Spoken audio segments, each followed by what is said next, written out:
Inside the Magic, show number 464 for February 25th, 2014.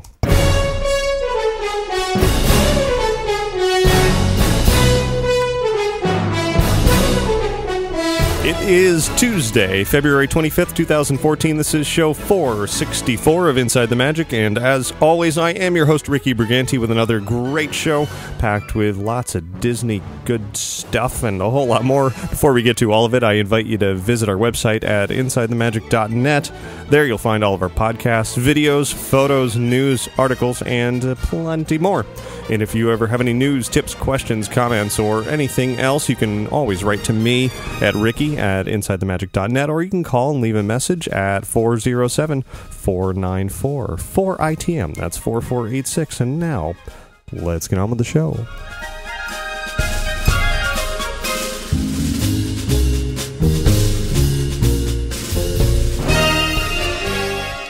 This week's episode of Inside the Magic is brought to you by Magical Travel. You can save up to 30% on rooms at select Walt Disney World Resort hotels when you hurry for traveling between March 14th and June 15th. You can even upgrade to a room and ticket package and get one more ticket day for free.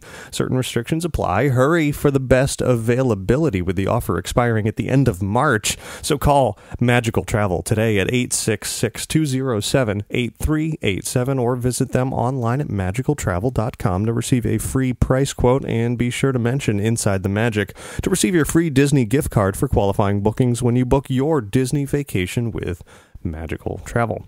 And thanks very much to Martha Hattery this week for donation, as well as all of our recurring donation subscribers and anyone clicking through any of the links, affiliate links, Amazon.com, etc., over on InsideTheMagic.net.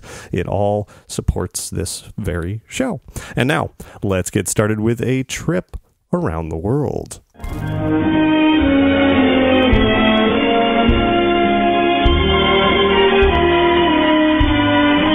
And indeed, I am returning from my own trip, not around the world, but at least through the United States a little bit. Last week, I was up in New York for several days, the very cold and blustery and snow-covered New York, very cold. For several days, I was up at Toy Fair. A little bit more about that later in this week's show. And as a result, I had done so much, I got so very, very, very, very little sleep while I was up there, that I returned fully satisfied with lots of entertaining things, but also with a bit of a cold. So now I am finally getting over that, so hence the Tuesday show here instead of the Sunday show. Thanks for waiting the extra couple of days. All that means is that between recording the show last week, well, a week and a half ago, I recorded it a few days early because I was going up to New York, and now I'm recording it a few days late, means an extra amount of news to report on. And because of these extra couple of days, actually, it turned out to be a good thing, because there are quite a lot of exciting things have happened over the last couple of days, including the announcement of the official debut date of the Magic Kingdom's new parade.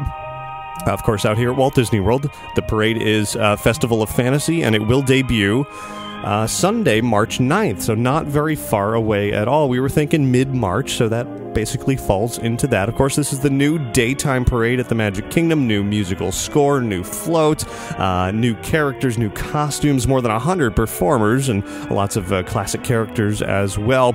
You already have been able to see a lot of those costumes and floats over on our website. Posted a couple of more. First look at Mickey and Minnie in their very colorful costumes, how they'll appear on their balloon-themed float. So definitely stay tuned for more from the Festival of Fantasy coming up March 9th. Really looking forward to that, especially the music. I haven't heard anything of that musical score yet. I'm really excited to hear what that sounds like. Now, of course, with that, there's something else big on the way to the Magic Kingdom, and that is the Seven Dwarfs Mine Train. Unfortunately, despite the fact that the Disney Parks blog hosted yet another live chat with an Imagineer about this project just yesterday, they still have not revealed an opening date for Seven Dwarfs Mine Train yet. They're just saying spring. My guess is they just haven't been able to narrow it down yet, because there's still a lot that they're working on in there. However, very strange move. They actually they didn't really reveal too many new details about the ride, except for a video that pretty much shows the whole ride.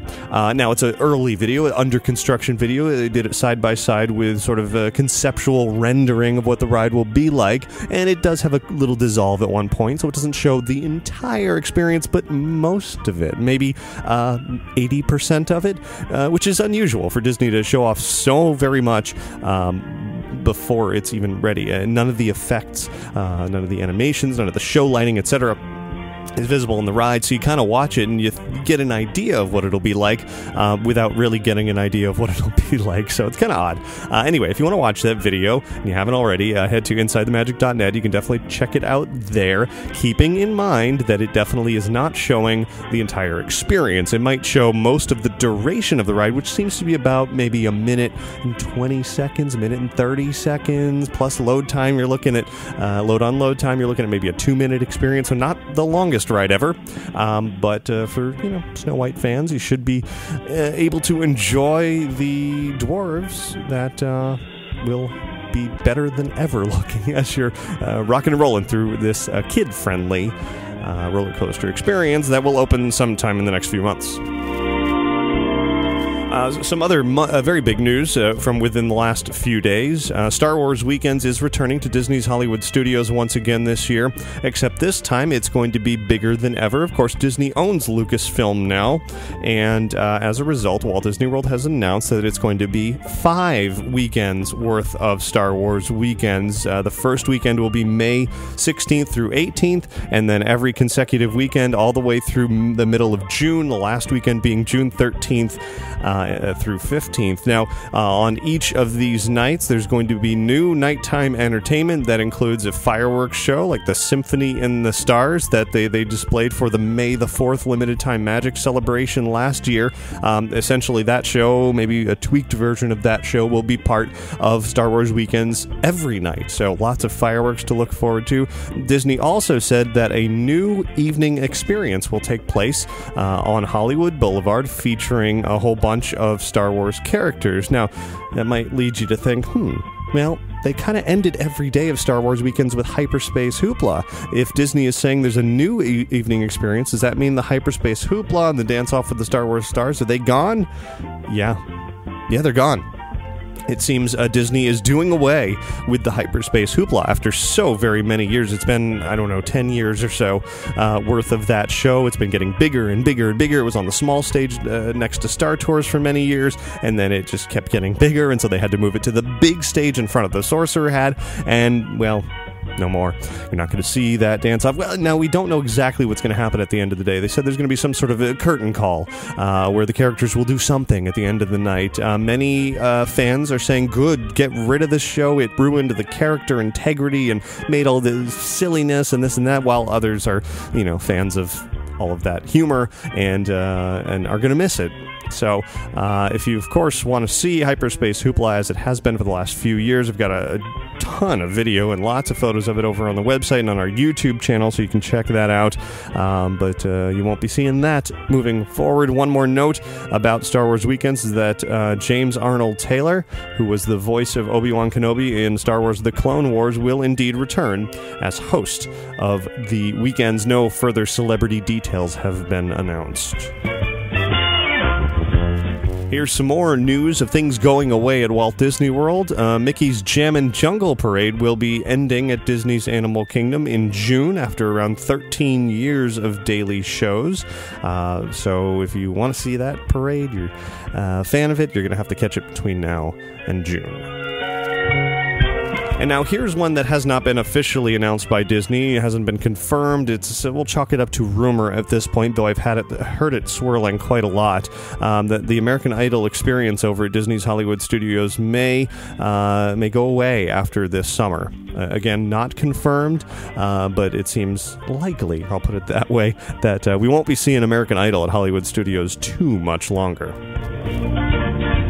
And speaking of rumors, there's a lot of rumors swirling around online that around the Magic Kingdom hub, it's going to get well, bigger. It seems Disney is working on plans to expand the hub area, not only with the direct sort of ring that's a pathway around the partner statue, but also a larger pathway around that one to allow for more viewing areas of the fireworks, and more importantly, the ability for them to reserve viewing areas for FastPass Plus. Now, again, Disney has not announced or confirmed any of these plans, but there are various plans circulating online, so we'll see what kind of construction that leads to.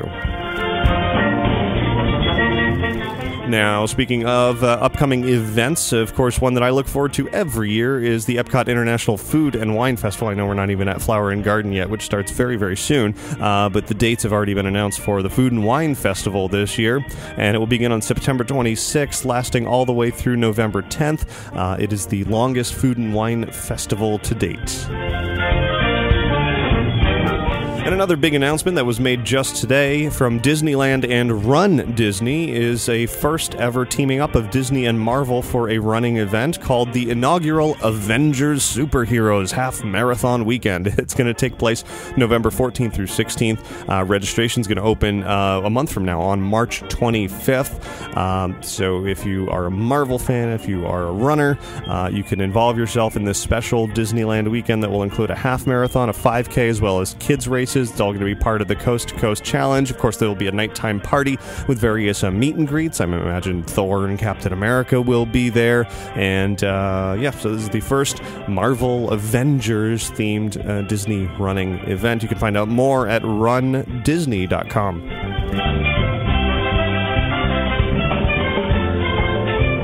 Now, here's an interesting bit of news that it seems cell service may be improving around Walt Disney World and Disneyland as AT&T begins to roll out some additional technology around the parks. Of course, Disney's relying on this very much for everybody to be able to connect to My Disney Experience and for the whole My Magic Plus and FastPass Plus system. Everybody really needs reliable connections, whether it's Wi-Fi or the 3G and 4G networks. Well, AT&T is working on installing outdoor distributed antenna systems and indoor distributed antenna systems, as well as small cells and repeaters, really the biggest scale that AT&T has ever rolled out in a single location, or in this case 2 locations, Walt Disney World and Disneyland. They plan to deploy 10 cell sites across Walt Disney World, as well for customers, as well as cast members who will be able to use these systems to get things done more efficiently. So that's good news for those of us who are on AT&T. Everybody else, well, if you're going to be at Disney a lot, you might want to switch.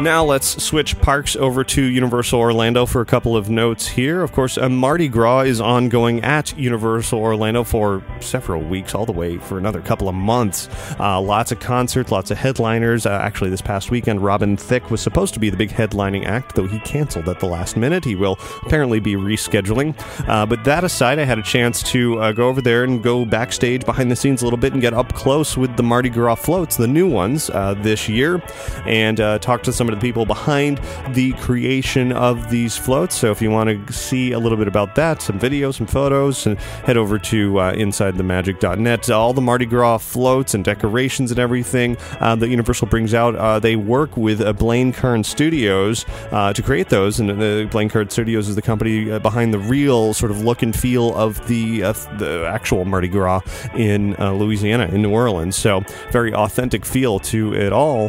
This year's theme to the story of the parade is around the world in 80 days. You definitely get that by looking at these new floats, which I think it's the best Mardi Gras parade that they have put on yet. So definitely head over to the website and check that out.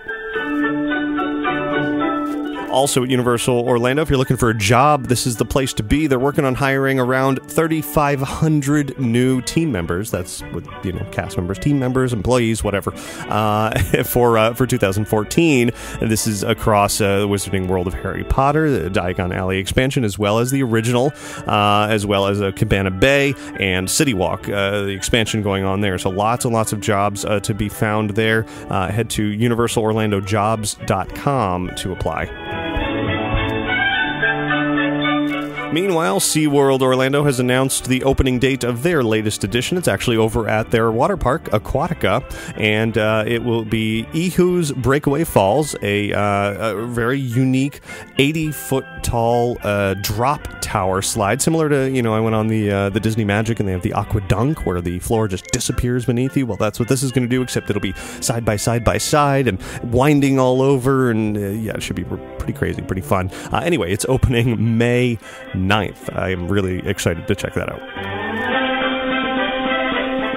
Now, over in California, very fun thing opened up over at Legoland, California. If you've seen the Lego movie, which I'm sure most of you have because it's a great movie and it's doing very well at the box office, they've opened the Lego Movie Experience at Legoland, California, and I don't want to give too much away about the movie, but there's a certain part of the movie that you would want to see in person, and that part is at Legoland, California, and they had an opening moment with one of the actors from the film, and if you know what I'm talking about or you want to find out more, head over to our website. You can see a video and some photos of this part that I don't want to spoil, but it's there. You can check it out. Now let's turn our attention overseas to Hong Kong Disneyland, which is doing quite well, and so they've announced some new things for the future. A new hotel has been announced with 750 rooms set to open in 2017. It's going to be themed to the spirit of exploration and celebrating exotic locations from around the world.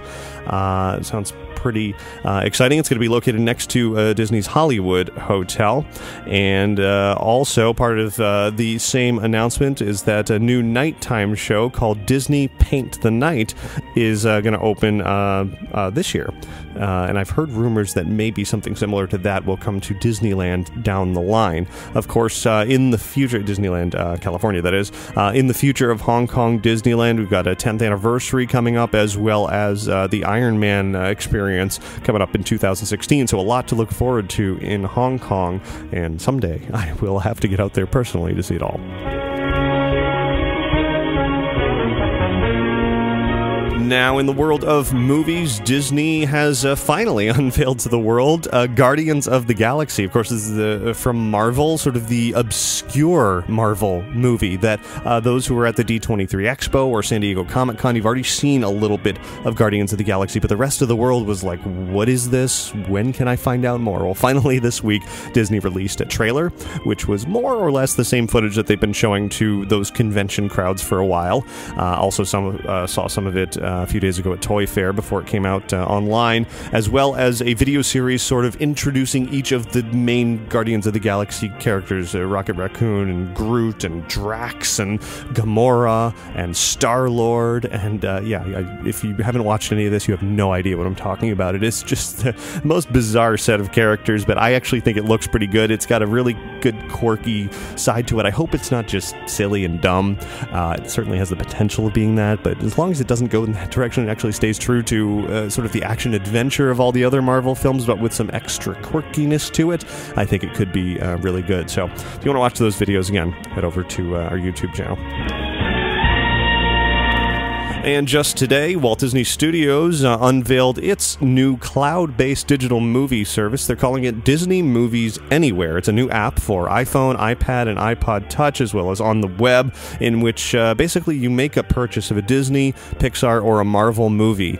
And linked up with iTunes, you'll be able to get to those movies that you've bought from just about anywhere, with over 400 active digital titles on there. It's going to be easy to sort of manage all of those movies in one place without having to do anything extra to make it happen. It just kind of syncs and magically appears. And actually, if you link your Disney Movies Anywhere account to your iTunes account for a limited time, you're going to get a free digital copy of The Incredibles.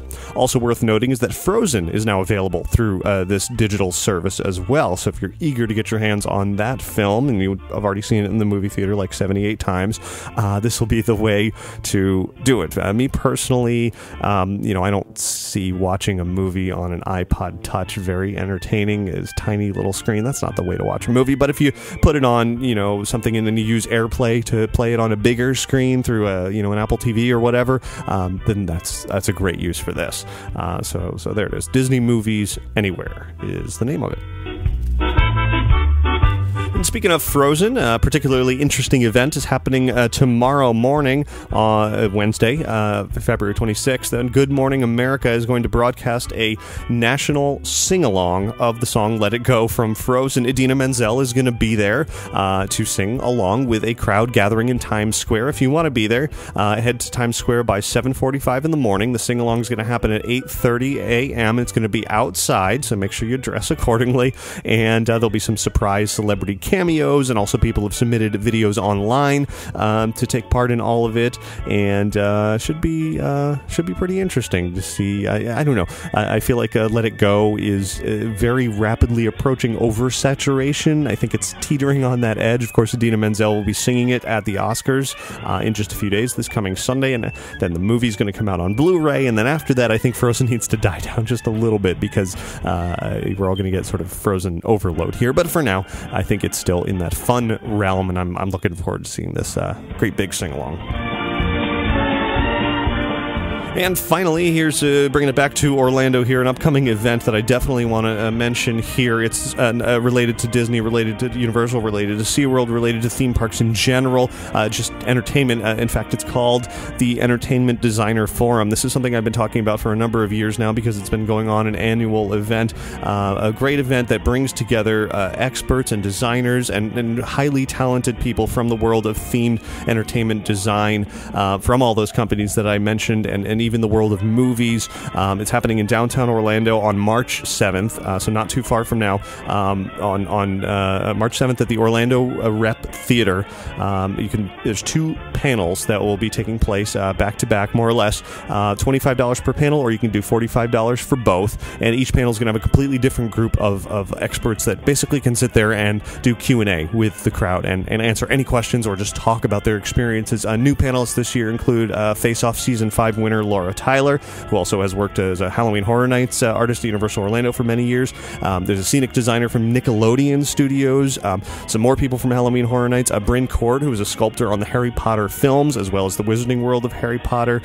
Disney Parks and Art and Design Manager is going to be there, as well as a whole lot of other really, really, really talented folks that you just don't want to miss out seeing them and talking to them in person. Then there's an auction in between as well, where you can buy really cool, unique, one-of-a-kind theme park stuff. And it all goes to charity. This is the most important part. 100% of the proceeds go to help the American Cancer Society, which is wonderful. This is a great evening that you don't want to miss. I go every single time. I've already bought my tickets for both of the panels, so I'll be there.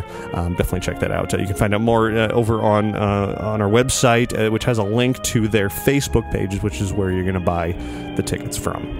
And that'll do it for your news from around the world this week.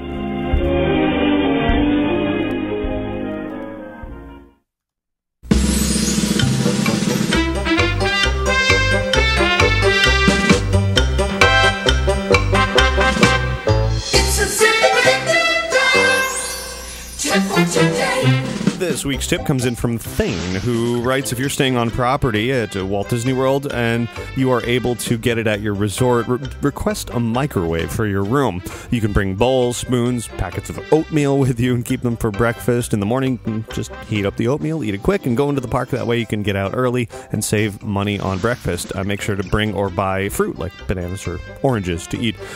Great tip there. Microwaves aren't necessarily available at all the resorts, but it's definitely worth asking. You can get them at a surprisingly large number of them, and that it would be helpful to have a nice warm breakfast in the morning. You can do right there in your room. Even if you don't have a microwave, you can still do some things. Maybe you'll have a fridge, maybe you won't. It is just a good idea to do a little bit of shopping. I know you're on vacation, you don't necessarily want to do that, but even when I was just up in New York for Toy Fair, I was so happy to have some basic little odds and ends in the room with me that I had brought actually with me in my suitcase, that I was able to snack on, either go back to the hotel for a quick bite or eat it before. before I headed out in the morning, and that way you aren't spending that extra money, and as he said, you can get on your way that much sooner. Great tip. Everybody else, email your tips into tips@insidethemagic.net.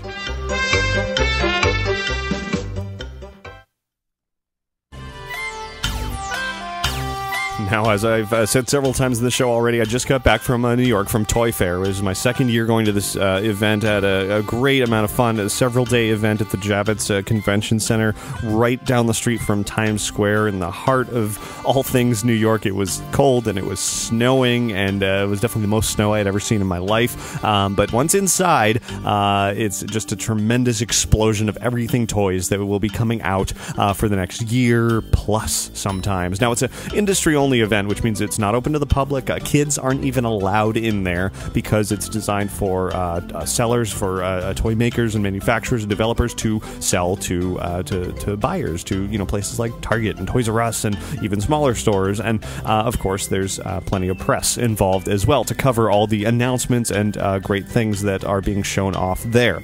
So why was I there? Well, because I'm a big toy fan, first of all, and I wanted to see everything cool that's coming out, which I have written about extensively over on the website.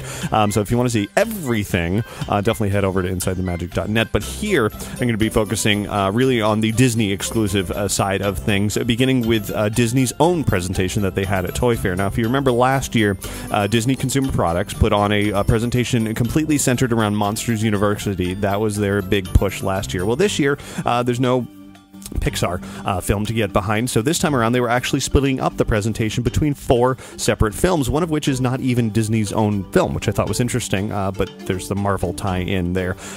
They talked about Planes, Fire and Rescue, which is the sequel that's coming out, and a special appearance during this presentation was the voice of Dusty Crophopper. Dane Cook was there to talk a little bit about the products and little dusty plane that he was flying around and this and that. Next up was The Amazing Spider-Man 2, which again, it's not a Disney film. It is Marvel connected, but Sony actually owns the film rights for the Spider-Man franchise. So this Amazing Spider-Man 2 film, they talked about the merchandise for that, and Andrew Garfield, the star of that, Peter Parker Spider-Man himself, was there, which was pretty fun and exciting to see him. I've actually seen him before at Comic-Con, and he's very, very down to earth, despite his celebrity status now as Spider-Man. He's still, he just loves it. So he was there. Then they also talked a little bit about Guardians of the Galaxy, which I just mentioned a little while ago. Unfortunately, nobody from Guardians of the Galaxy was there, but they talked about the toys involved there. And then to wrap up their presentation, they talked about Star Wars Rebels, which is the follow-up to the Clone Wars, the animated series that's coming to Disney Channel later this year. And to talk about that, it was a surprise appearance by Freddie Prinze Jr., who you might remember from years ago on TV and various movies. Well, now he is a voice, one of the starring voices of Star Wars Rebels, and what I learned from him at Toy Fair is that not only was he there simply to talk about the toys in the show, but he's legit. He is a Star Wars geek. He really is into it, and he was super excited to land that part. And he told some really funny story about his casting as well. And so of all of that, I found it actually, surprisingly, his bit of the presentation to be the most entertaining, worthy of sharing here on the show. So now I want to take you to Toy Fair, to the Disney Consumer Products presentation, to hear actor Freddie Prinze Jr. talking about Star Wars Rebels and a little bit about toys as well.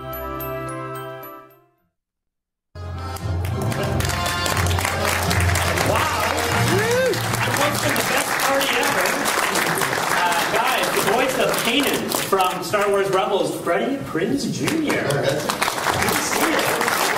Nice escort suits out there. Yes, they believe I'm a rebel, so they're sticking with me today. Do they just hang out with you all day long? Is it we'll see if they can make it all the way to the airport with me, but they're stuck with me for right now. All right.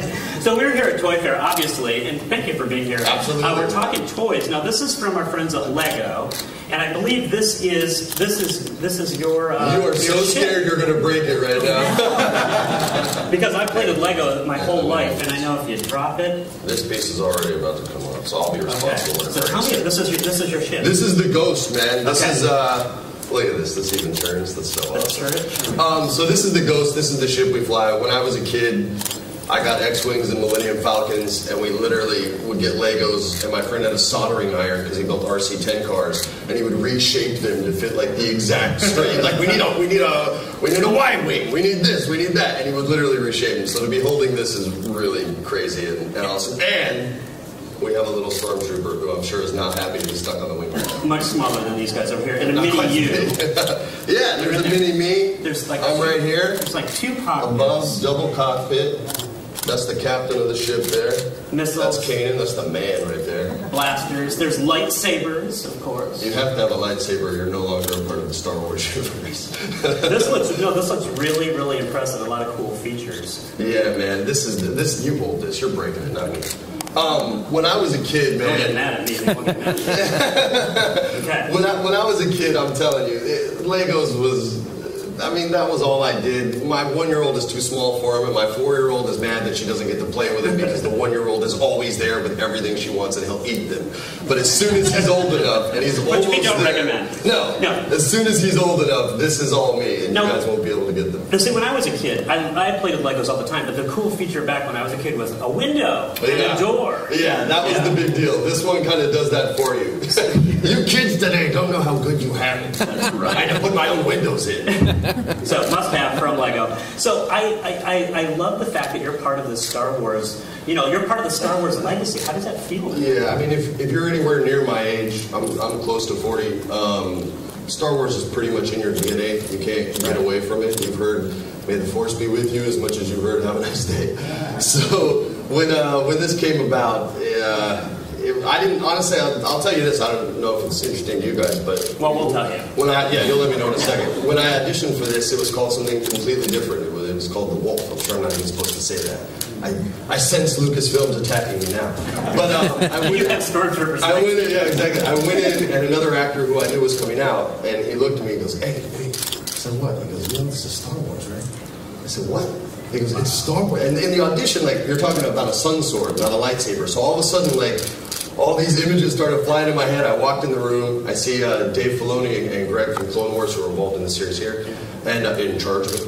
And I see him behind the glass, and I recognize Dave, and I literally just thought, I can't say exactly what I said because it's Disney now, but I said, "Is this blanking Star Wars?" And they all kind of... Is this really Star Wars? Really? And I literally was like, "You guys got to give me a minute." And I walked out of the room and took a breath and was like, "All right, I'm about to audition for Star Wars. This guy's an actual Jedi, and that's the sun sword, but it's a lightsaber, and I'm going to have a lightsaber, which makes me, like you heard in the video, the coolest guy in the universe." Well, and so this is cool. I mean, you were a fan from... Yeah, man. Like I said, you can't really not be there. You know what I mean? Like, if there was a battle between Star Wars and Star Trek when we were kids, Star Wars won. We have lightsabers. You don't. It's just the way it goes. We have the Force. You don't. And so now kids today are going to be playing with the character that you're playing. How does that make you feel? I don't even know yet. I don't even know yet. If I ever met Harrison Ford, I mean, the first thing I would Ladies and gentlemen, the first thing I would say is, "I bought your Han Solo doll when I was a kid with my allowance money." You know what I mean? So hopefully some kid... do you guys even have allowances these days? Do parents just give money? I don't know how it works, but I hope a kid comes up with a Kanan toy, because the first toy I had was from Wing Commander, and nobody's really approached me for that one. I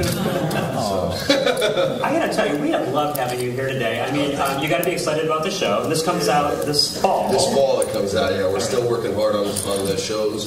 We're about halfway through our first season. I don't know if I'm allowed to say that either, but we are. Okay.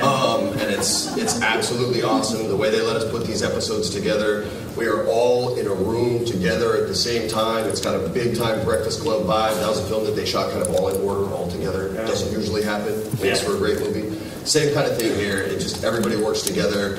The cast is awesome. I'm not allowed to really talk about many of them because they're so secretive and Sith Lords with children. I've seen them.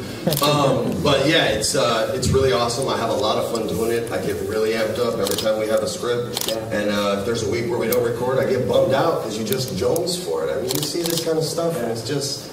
You know, I'm 8 years old again all of a sudden. You know what I mean? I don't want to be talking about this. I want to go play video games. Well, we are glad you're part of it. Thanks, we are man. glad that you're here today. We want to get some photos. Yeah. And we thought, because we don't trust this guy solely, we're going to put a stormtrooper on each side. All right, just, because discuss. No, so we're going to put your everything in the middle there. All right, and from there was a photo op, and Freddie Prinze Jr. moved along his way. A very entertaining bit of the presentation there. If you want to see a video of that, along with the other ones that I mentioned, Andrew Garfield, etc., head to our YouTube channel. Along and on the tail end of each one of those videos is a product demonstration. Of course, this was all about the toys, so you can see the various products that are coming out for Star Wars Rebels, Guardians of the Galaxy, Amazing Spider-Man 2. Actually, the Spider-Man toys are already on store shelves now.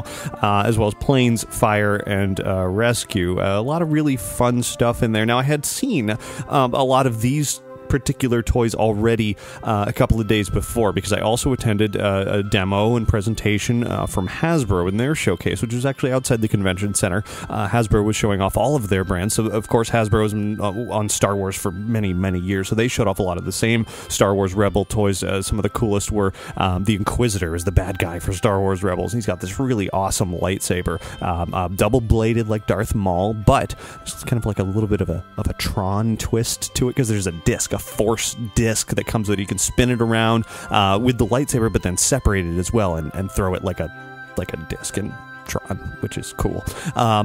Also for Star Wars Rebels, there's the biggest X-Wing that they've ever created, something like almost 40 inches long, this huge X-Wing toy. Pretty cool. So lots of really fun toys coming out for that. Of course, in the world of Star Wars from Hasbro, the most exciting thing going on right now is the Black Series of action figures, which I've been collecting.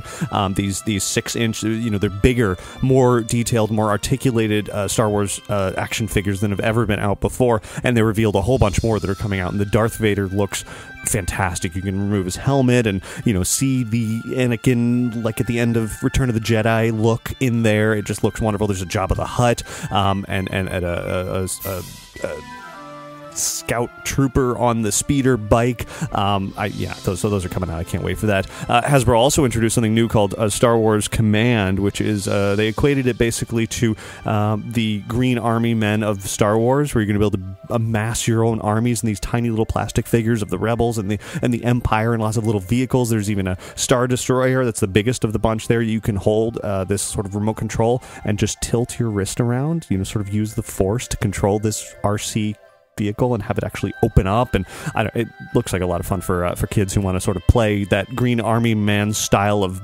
massive battles, but with the Star Wars universe. So lots of cool stuff there. The coolest thing to come out of the Guardians of the Galaxy line is definitely this little blastin', talkin' rocket raccoon that has this mega light up gun. It's about maybe 10 inches tall, and the whole figure is, and you press a button and the gun spins around and lights up, and the whole figure hops around and it spouts out lines from the film, and pretty exciting stuff there. So in addition to that, of course, Hasbro was showing off Transformers, including stuff from the upcoming Michael Bay film, the 4th Transformers, which I'm hoping is not as bad as the previous ones. Dinobots, they look awesome, as well as a lot of My Little Pony stuff as well, for those of you who are fans of that. So you can see all that on the website as well. Moving on from there, another big companies that Disney is involved with every year that was showcasing at Toy Fair was Mattel, of course. They work with Disney for a lot of the dolls and younger generation toys. They had some new Frozen dolls, ice skating dolls that you move them back and forth and they kind of strike these ice skating poses, which is kind of fun. They had some new Disney princess and villain dolls, as well as some cars and planes, and Sophia the First and Jake and the Neverland Pirates. So you can see some product demonstrations of that over on the website and YouTube channel as well. Not as exciting for me personally as Star Wars and Marvel stuff, but still some fun things worth looking to. In fact, of all the videos that I've put out from Toy Fair, that Disney demonstration one has the most views on YouTube. I think it just topped like 50,000 or something. So that's certainly worth watching if you want to see what's coming up from Mattel and Disney. But as you know, Toy Fair is a huge show. It's not only about these big, massive companies that have these huge showcases and presentations. There's also hundreds and hundreds of smaller booths that I walked around just kind of looking for little fun things that are Disney related. Among the most interesting that I saw were definitely from Funko, who has that line of pop vinyl figures. These little sort of stylized, cartoony vinyl figurines that are from just about every pop culture, anything you can possibly imagine. Well, they're coming out with 4 Who Framed Roger Rabbit ones, which are phenomenal. There's a Weasel and Jessica and Roger Rabbit and Judge Doom after he's kind of unveiled himself as a toon, which is absolute must-haves there. There's some Guardians of the Galaxy ones there as well. And Funko's also working with the company Super 7 to develop this reaction figure line, basically sort of retro-style action figures for products that never got made years ago, and the Disney connection there is the Rocketeer. If you always wanted a 3 3/4 inch figure for the Rocketeer, this will be your chance. That's coming out later this year as well. I saw some artwork and some prototypes of toys for Maleficent, featuring a very sort of stylized version of Angelina Jolie as Maleficent. It looks like the merchandising that'll be coming out for that movie is going to be pretty much exactly what you would think it's going to be. A lot of very stylish, apparel and notepads and keychains and all that stuff that you could normally associate with that. I'm sure there'll be many more dolls and that sort of thing. So, a lot of interesting Disney connections. There are a lot of licensed products throughout Toy Fair. You can see many more of those over on the website as well. Just a few more mentions of some sort of not Disney things here that I thought were pretty cool at Toy Fair. I went to the Lego pavilion and walked around there, booth or whatever you want to call it. They back to Star Wars. They had a great new Cantina Lego set that's coming out this year, which has the Cantina bar and all the characters in there, as well as a sand speeder vehicle. As well as they were also showing off some Guardians of the Galaxy Legos, which look pretty good, although I wasn't able to photograph them because they weren't, the trailer hadn't come out yet, so because of that I couldn't share all of that, but they looked good. You can take my word for it. The big reveal, though, in Lego's booth was the Ghostbusters minifigs and the Ecto-1. They had announced it already that they are going to be coming out with that, and they were showing it off there for the very first time. And I'd be remiss here if I didn't put in a sad mention of the passing of one of the original Ghostbusters and one of the great directors, writers, actors of many comedy films, Ghostbusters, as well as many, many more. Harold Ramis.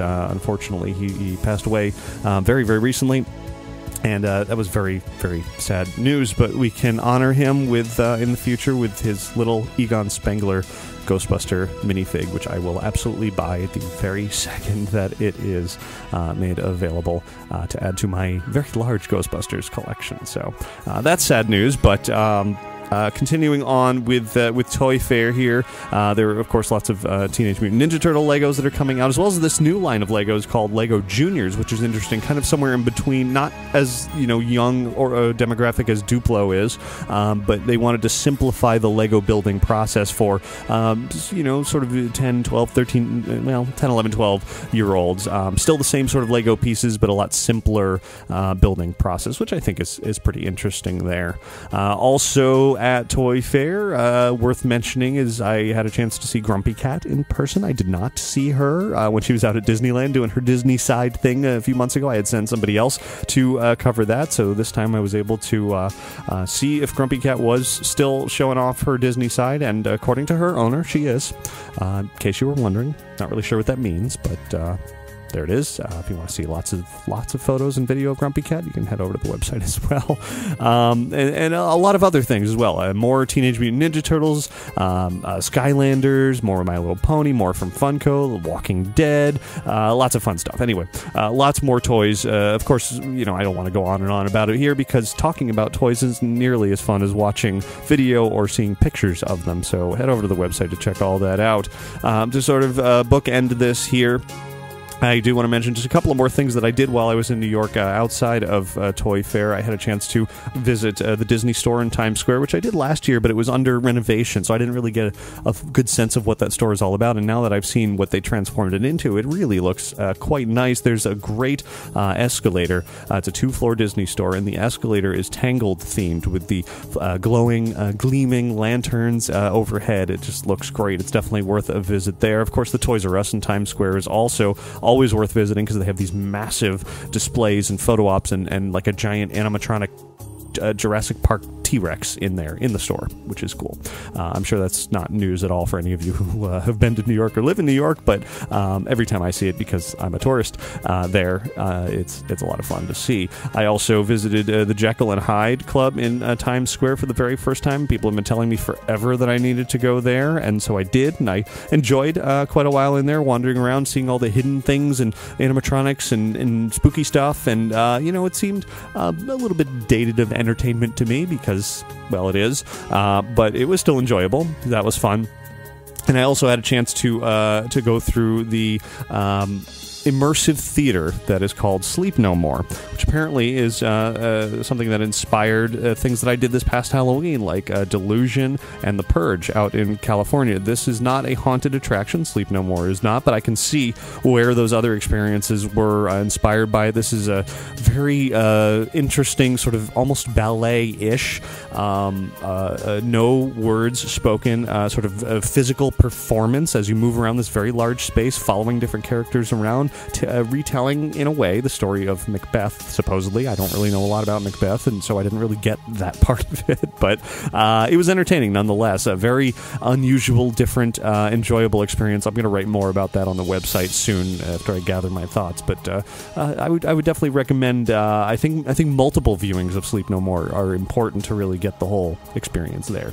So an interesting experience that I did up in New York. As I said, I'll write more about that soon. So anyway, that's kind of my report from Toy Fair and my trip up to New York. It was exhausting. I got very, very little sleep, but it was well worth it to see all of the latest and greatest fun products that will be coming out from Disney and beyond over the next year. Definitely head over to the website to see my wrap-ups of all of it, with hundreds and hundreds of pictures if you are as big of a collector as I am.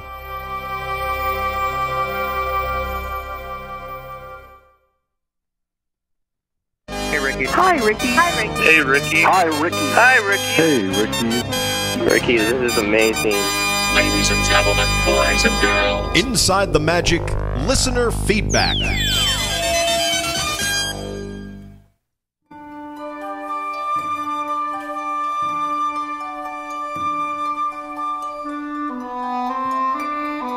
This week's first email comes in from Jillian, who writes, I love the new Make It Disney segment. I've been meaning to submit this to you for a while, and this seems like the perfect time. 2 years ago, my then fiance, now husband, and I went on a trip to the UK, and upon returning, we stood tired and jet-lagged in a rather long line for U.S. Customs at Boston's Logan Airport when we both looked at each other in shocked recognition. The music accompanying the Welcome to America video montage that was playing was none other than Illumination's Reflections of Earth.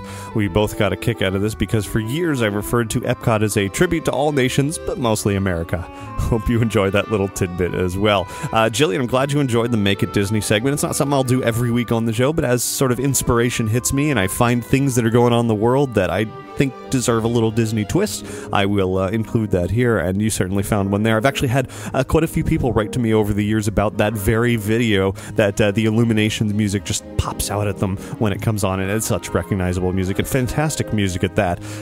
Good to hear that it is still, well, at least 2 years ago, it was still there. Yeah, thanks very much for that email. Now we're going to go over to a voice message from Alan. Hi, Ricky. Adam from Cape Cod here. I enjoyed the idea of your new Make It Disney segment and was quite surprised that no one had brought this up yet, or to the best of my knowledge. I know you aren't the biggest football fan, but during the Super Bowl came a quite obscure Disney film reference. T-Mobile had a commercial during the Super Bowl that normally would have been easily forgettable if not for a very familiar song from Robin Hood. I was very surprised to hear this, but I couldn't be the only one to notice it, and I thought it fit perfectly into your new segment. All right, thanks a lot. Keep up the good work. Goodbye.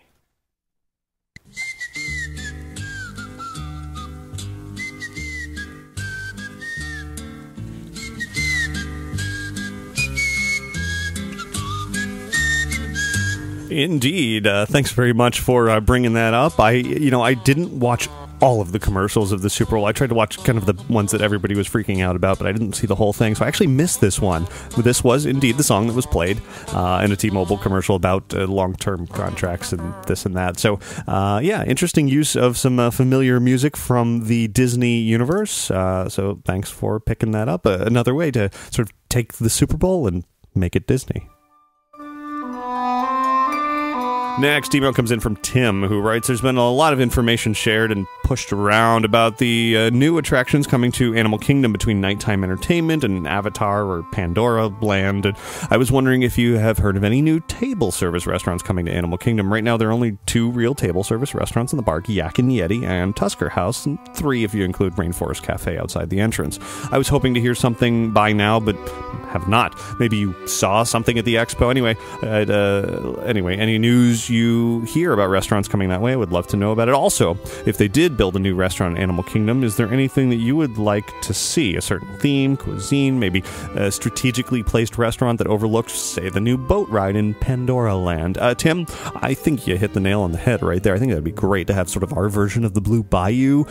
Yeah, I know over in Mexico we kind of have that at Epcot, but to have sort of a fantasy version of that, to have integrate, I don't know, the food of Pandora. I'm not even sure I know what that is. Wouldn't that be fun if they really gave their chefs free reign to create new things out of Pandora food that we just are just completely out of this world dishes? That could be really fun. As far as actual plans, no, I haven't seen anything. Disney hasn't really said much of any specifics about Avatar so far, and so we don't know at this point. I have to imagine there will be dining involved there for sure. So, I look forward to whatever that is.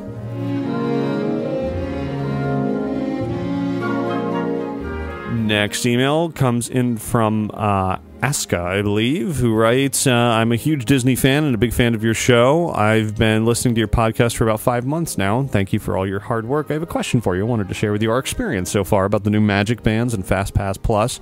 My family and I are planning a Disney vacation in April for 3 days. We'll be staying at Art of Animation. And we signed up for my Disney experience and have nothing but good things to say about it so far. It's really been a big help in organizing our trip. As far as the new FastPass system, we prefer the new way that Disney's doing because even though it has limitations, it seems it will be more beneficial for all people, both those in regular lines and FastPass, and helps us plan our days well in advance. We are also excited about receiving our customized Magic Bands. My question, my wife and I are taking our 2-year-old daughter, who will be around 3 at the time of our vacation. Do you have any suggestions or attractions that you would recommend for a child's first time in the parks? Great observation and question there. Good to hear that My Magic Plus and all of that is working out well for you. For now, we'll see what happens when you get here and everything continues to be just as smooth. As far as taking a young kid into the Magic Kingdom, don't make the mistake of bringing the kid on anything scary first. I've seen it firsthand, and it's not a good start to a day. Definitely go for, go to Fantasyland in the Magic Kingdom. That's the place for kids for sure, and take it easy, Even a meet and greet can be scary for some kids. Of course, you would know your kid better than anyone and know whether they are able to accept, giant furry characters being around them, Mickey, etc. Maybe a face character would be a good sort of way of easing into that. As far as rides go, don't go for anything that's loud or really in your face. Some of the dark rides in there, shorter experiences might be a good way to ease into it. It's a small world, of course, is always easygoing and very kid friendly. So that's really my advice: is try to stay clear of anything too loud and scary and crazy until you know your kid's tolerance for that sort of thing, because you'd hate to have a meltdown right at the beginning of your trip and ruin the opportunity to have such wonderful moments. Most of all, though, I would say definitely take a ton of pictures, because you're going to want to value those for a very long time. You're going to want to see your kid's smiling face in the park when they're very young. See your daughter's face, and I think that'll with digital photography you can take a bazillion photos and then just keep the best ones later. So that would be also my recommendation, and have a good time. Next email comes in from Dane from Colorado, who writes, great show as always. I really enjoyed the Blu-ray review you did on The Jungle Book, as I was not planning on purchasing this, as I already own the DVD, and like you, it's not one of the films I would consider as one of my absolute favorites. After hearing your review, however, I am going to pick up a copy. I'm certainly intrigued by the bonus features, and especially the one that includes Diane Disney Miller. The world of Disney lost one of its best advocates when she passed, and we will be without one more of the last of the people who knew Walt directly. Kind of interesting and sad that The Jungle Book was the last feature that Walt had direct involvement in, and now this will likely be the last feature that Diane had direct involvement with as well. Dane, absolutely. I'm glad you're picking that up because it really is worth it just for those bonus features that I mentioned in the review. The movie, of course, entertaining, but the bonus features are really something that any Disney fan should see and enjoy. They're not as long as a movie, so you're paying a little extra as far as time versus money. But what you see in those bonus features, you will definitely enjoy. Next email from Armando, who sends over a link to some concept art for Paramount's Star Trek theme park and asks, do you think, if this is a success, Disney will accelerate any plans for Star Wars land or park? I don't think so. I don't think Disney pays a lot of attention to competition, especially when it comes to this is a Star Trek area being built at the Paramount Park in Spain, and I really don't think that has any impact whatsoever on Disney's operations on a day-to-day basis. Disney continues to be the top draw for this sort of themed entertainment, and it's Star Trek, Star Wars. I can see the comparison there, but I just don't see this affecting them in any sort of way whatsoever. Plans are in the works for Star Wars something, certainly, and Disney will continue at their own pace unless they take some sort of dramatic hit in attendance, which something like Harry Potter could do at Universal Orlando. Unless it's a really major shift, I don't see them really fast tracking Star Wars for any reason. They want to make sure they do it right. And much to the dismay of all of us who are eagerly awaiting whatever it is they are working on, we're just going to have to do just that and just wait until they are ready.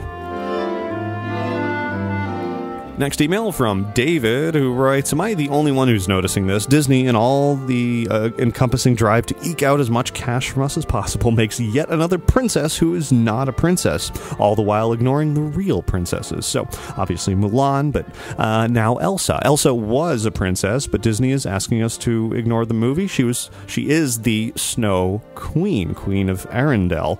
In any case, princess, not a princess any longer. Coronations tend to end that title.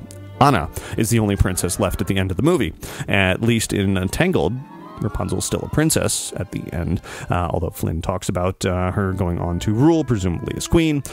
She ends the movie as a princess. Well, David, interesting points there. However, Disney has not sort of actually come out officially and said that both Anna and Elsa are part of their Disney princess branding, if you will. There has been no sort of coronation, in this case referring to them being officially added to the lineup of Disney princesses for the purpose of marketing, etc., merchandising. So we don't know that, maybe they will abide by all of that and only add Anna to that lineup and not Elsa. Somehow I doubt it. Seems like a natural fit to put both of them in there. Maybe they'll be just sort of thinking about the beginning of the film and for all the years where they were co-princesses and ignoring the fact that indeed Elsa does become a queen. I mean, most princesses, I guess, eventually become a queen if you look at it far enough. But yeah, you're right. Elsa spends the majority of Frozen as a queen, not as a princess. So, yeah, technicalities, I suppose. If I had to guess, I would say both of them will become Disney princesses. Couple more emails and we'll wrap this up. Diego writes in and says, in this week's episode you mentioned something along the lines of, if the boulder on Indiana Jones at Disneyland stops working, it's not the end of the world, and I have to strongly disagree, as it is the climax of the ride, the high point and the finale. It is comparable to watching the great movie with amazing effects throughout and the whole thing, amazing models, great CG, but at the end use MS Paint and Publix fireworks. It's an interesting comparison there. Diego, okay, so we were talking about Expedition Everest and the Yeti, and I said, not seeing the Yeti at the end is or is not as big of a deal as if the boulder at the end of Indiana Jones wasn't working. Well, yeah, I mean, I can see where it is. Obviously, the boulder is a big, huge, important part of that attraction, and you want it to be working for that grand finale to work. But at the same time, I guess I meant if you got to the end of Indiana Jones and you still saw the boulder and it was sort of rolling, but you didn't get the whole sort of feeling of movement in there, and I don't know. I think the ride could still function and still be good if the boulder effect wasn't completely 100% working. I wouldn't be happy about it. Of course, it should work. yeah, I mean, I wouldn't want it to be all Yeti and just permanently be broken, so I don't know. I really don't even know where I'm going with this. I think you're right, is what I'm trying to say. No major effect in any ride at Disney should be broken for as long as the Yeti has been. I think that's plain and simple the way it should be. Next email's from Steve, who writes, just completed our FastPass Plus passes for our 6-day trip in April, staying at the Boardwalk at Walt Disney World. System still only allows you to put in FastPass selections for 1 park per day, and it limits the Prime rides at Hollywood Studios to 1, so you can't get a Rock and Roller Coaster FastPass and a Toy Story Mania FastPass for the same day. Magic Kingdom gives you 3 choices with no Prime ride limits, and Epcot limits you to 1 for Soarin' and Test Track for the day as well. Animal Kingdom is the same as Magic Kingdom, where you pick 3 with no premium rides. My question is, do you think by April 17th, the Seven Dwarfs ride will be running and have FastPass availability? First, to sort of go off of your observations, that is the system for now. I think Disney is still working out those details, and as far as the tiers of different types of attractions and how many per day and which parks, etc., that may change in the future. With that said, the Seven Dwarfs Mine Train will definitely be part of FastPass Plus. Will it happen by April 17th? I have no idea. Seems pretty likely that it'll be open by then, but I cannot say for sure, unfortunately, because Disney hasn't announced anything as such. So if you're asking for my opinion, I would say probably, but unfortunately I can't say anything for sure. We'll just have to wait and see what Disney means by spring for opening that ride. And last email this week comes in from Jill, who writes, I've been listening to your Inside the Magic podcast since my first trip 5 years ago in 5th grade. I've been kind of out of the Disney loop since around August of 2013. I hope you don't mind if I ask you a few questions, because I have a trip coming up in March. This is random, but I think I saw you at the D23 Expo last year. Number 1, my mom is purchasing the 5-day park hopper. Will we still be able to get magic bands? We're staying at Pop Century, if this helps. Number 2, I'm going March 22nd through 28th. Will the parks be super busy or moderately busy? Also, 3, during that week, do you think there will be soft openings for Seven Dwarfs Mine Train? And number 4, my final question is, would you recommend the Dinner with an Imagineer? Jill, I have no idea if I saw you at the D23 Expo, but it sounds like you saw me, so hello back. Number 1 answer to your question is, if you're staying on property at a Disney resort, you will be able to take advantage of the full FastPass Plus system with the magic bands and all of that. Number 2, will the parks be busy near the end of March? It's vaguely sort of kind of still spring break season, so you might see a little bit of that there, but it is sort of tapering off at that point, so I wouldn't think it's going to be super busy. Number 3, soft openings for Mine Train at the end of March. Maybe, probably not, but maybe. And number 4, would I recommend Dinner with an Imagineer? Sure, yeah. If you want to talk to an Imagineer, great way to do it. They're they're there to do just that. Don't be shy. Ask a million questions. Get very personable with them, and just be, have some good laughs and good food, and simply enjoy. Nothing wrong with that. So there's your answers, and that'll do it for listener feedback this week.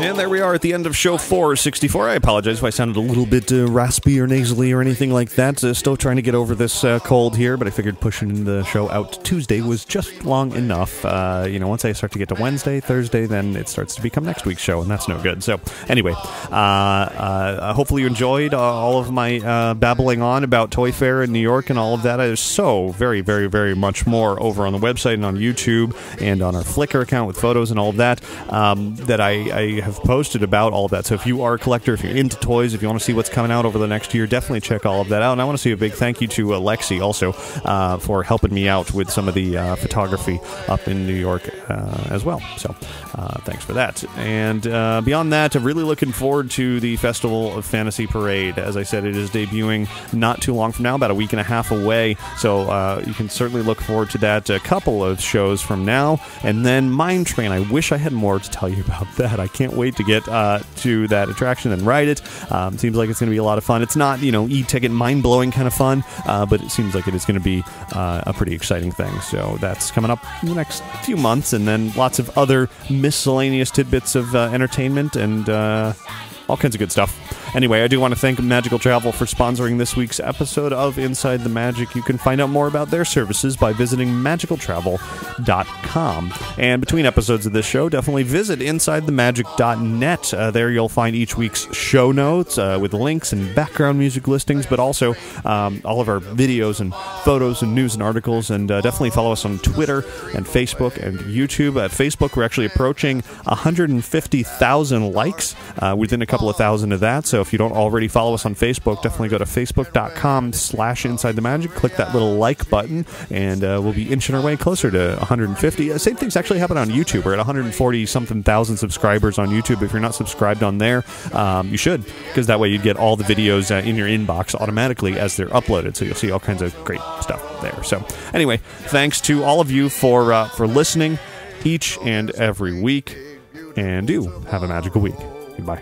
Shining at the end of every day, there's a great big beautiful tomorrow, just a dream away.